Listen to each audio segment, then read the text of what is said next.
ನವರಾತ್ರಿ ಸಮಯದಲ್ಲಿ ಪೂಜಾ ಕೈಂಕರ್ಯಗಳೊಂದಿಗೆ ಸಾಂಸ್ಕೃತಿಕ ಕಾರ್ಯಕ್ರಮಗಳು ಕೂಡ ಇಲ್ಲಿ ನಿರಂತರವಾಗಿ ನಡೆದಿವೆ.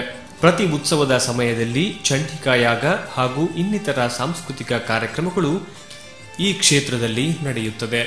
9 ದಿನ ನವರಾತ್ರಿಯಲ್ಲಿ ಇಲ್ಲಿ 9 ರೀತಿಯ ಧ್ಯಾನದಲ್ಲಿ ಯಾವ ರೀತಿ ಹೇಳಿದ್ದೀವೋ ಅದೇ ರೀತಿ 9 ರೀತಿಯ ಅಲಂಕಾರವನ್ನು ಮಾಡಲಾಗುತ್ತದೆ. 9 ದಿನ ನವರಾತ್ರಿ ಕಲ್ಪತತ್ವ ಪೂಜೆ, ರಂಗಪೂಜೆ, ಪ್ರತಿನಿತ್ಯ ಚಂಡಿಕಾಯಾಗ, ಅನ್ನ ಸಂತರ್ಪಣೆ, ಹಗಲು ಹಾಗೂ ರಾತ್ರಿ ಜಾತಿ ಮತ ಭೇದ ಇಲ್ಲದೆ ನಡೀತದೆ. ಅದಕ್ಕೆ ಬೇಕಾದಂಥ ಸಹಕಾರ ಊರ ಹಾಗೂ ಪರವೂರ ದಾನಿಗಳು ಭಕ್ತಾದಿಗಳು ಮಾಡ್ತಾ ಇದ್ದಾರೆ. ಇಲ್ಲಿ ಈ ಮುಣ್ಕೂರು ಕ್ಷೇತ್ರ ಅಭಿವೃದ್ಧಿಗೆ ಕಾರಣೀಭೂತರೆಂದರೆ ಪರವೂರಿನಲ್ಲಿ ಇರತಕ್ಕಂಥ ಅವರು.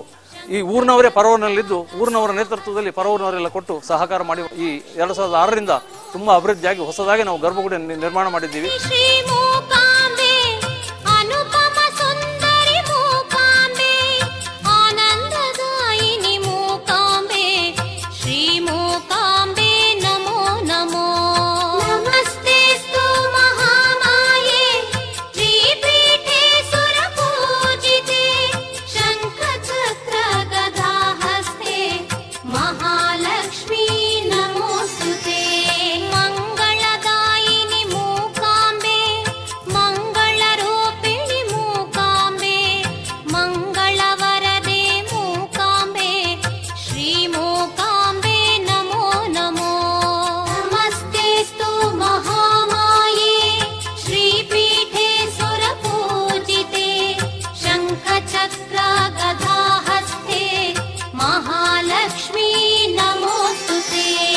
ಶ್ರೀ ದುರ್ಗಿಯನ್ನು ಹೆಚ್ಚಿನ ಕಡೆಗಳಲ್ಲಿ ಮಹಿಷಾಸುರ ಮರ್ದಿನಿಯ ರೂಪದಲ್ಲಿ ಆರಾಧಿಸುವ ಪದ್ಧತಿ ಇದೆ.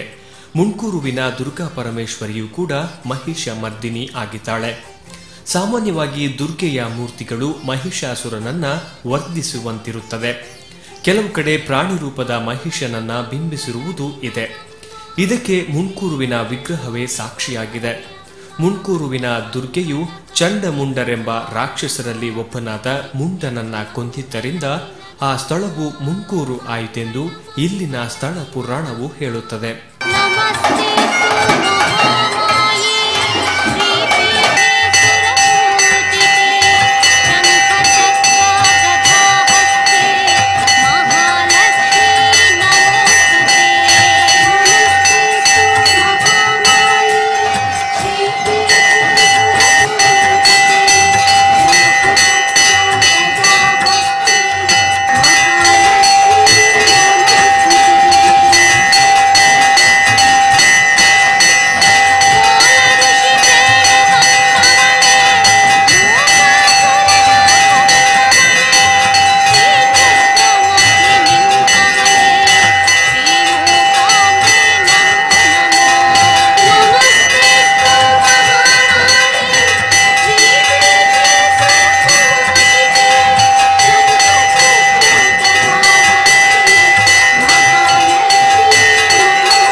ಮಹಾನವಮಿಯ ಸಂದರ್ಭದಲ್ಲಿ ಮುಣ್ಕೂರುವಿನ ಶ್ರೀ ದುರ್ಗಾ ಪರಮೇಶ್ವರಿಯನ್ನ ನವದುರ್ಗಿಯರ ರೂಪದಲ್ಲಿ ಅಲಂಕರಿಸಿ ಪೂಜಿಸುವ ಕ್ರಮವಿದೆ. 2006ರಲ್ಲಿ ಪುನರ್ ಪ್ರತಿಷ್ಠೆಗೊಂಡ ಈ ಕ್ಷೇತ್ರ ಮುಣ್ಕೂರುವಿನ ಶ್ರೀ ದುರ್ಗಾ ಪರಮೇಶ್ವರಿಯ ಈ ದಿವ್ಯ ಸಾನ್ನಿಧ್ಯದಲ್ಲಿ ಶಿಲಾಮಯ ಗರ್ಭಗುಡಿ, ಶಿಲಾಮಯ ತೀರ್ಥಮಂಟಪ, ಅಲಂಕಾರ ಮಂಟಪ, ಮುಖಮಂಟಪ, ಪಾಳಿಯ ನವೀಕರಣ ಕೂಡ ನಡೆದಿದ್ದು ಧೂಮಾವತಿ ಹಾಗೂ ರಕ್ತೇಶ್ವರಿ ಗುಡಿಯ ನಿರ್ಮಾಣವೂ ಆಗಿದೆ.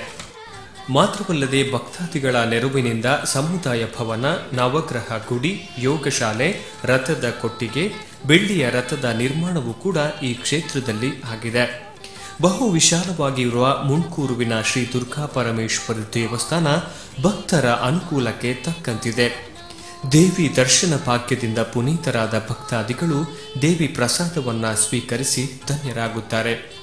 ಶ್ರೀ ಜಗನ್ಮಾತೆ ಎಲ್ಲರನ್ನೂ ಕರುಣಿಸಿ ಎಲ್ಲರ ಜೀವನದಲ್ಲಿ ಬೆಳಕನ್ನ ಉಂಟು ಮಾಡಲಿ ಎಂದು ಪ್ರಾರ್ಥಿಸುತ್ತಾ ಈ ವಿಶೇಷ ಸಂಚಿಕೆಯನ್ನ ಮುಗಿಸುತ್ತಿದ್ದೇವೆ. ನಮಸ್ಕಾರ.